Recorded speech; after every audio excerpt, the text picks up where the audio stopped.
शिव के मंदिर में जब भी आप कोई सामग्री लेकर जाएं,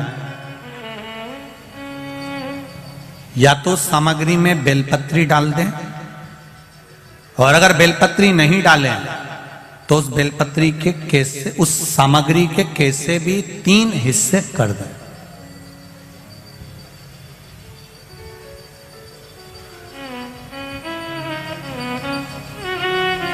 शिव महापुराण की कथा कर रही है, एक भाव वर्णन किया है।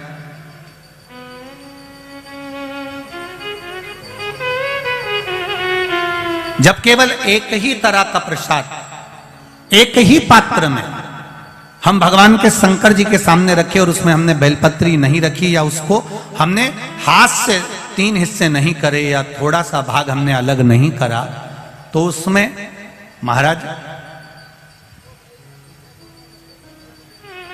भगवान शिव के जो गण हैं उनका हिस्सा हो जाता।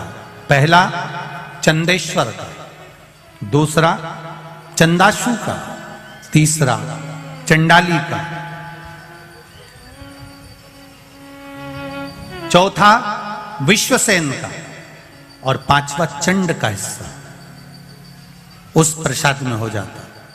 शिव महापुराण की कथा कर रही है, भगवान शंकर का चरित्र कह रहा है कि भगवान शिव के सामने जो भी हम भगवान के सामने प्रसाद रखें उसमें बेलपत्र अवश्य चढ़ना चाहिए, या थोड़ा सा भाग में अंतर कर देना चाहिए।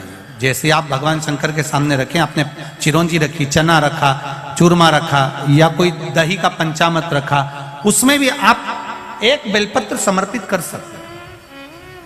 क्यों?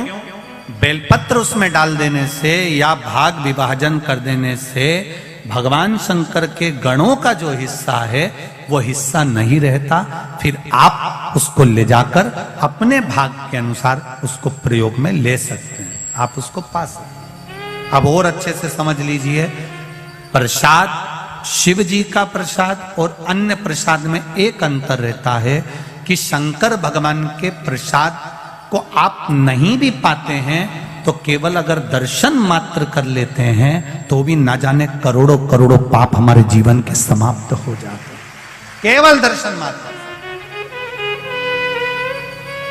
केवल मात्र दर्शन।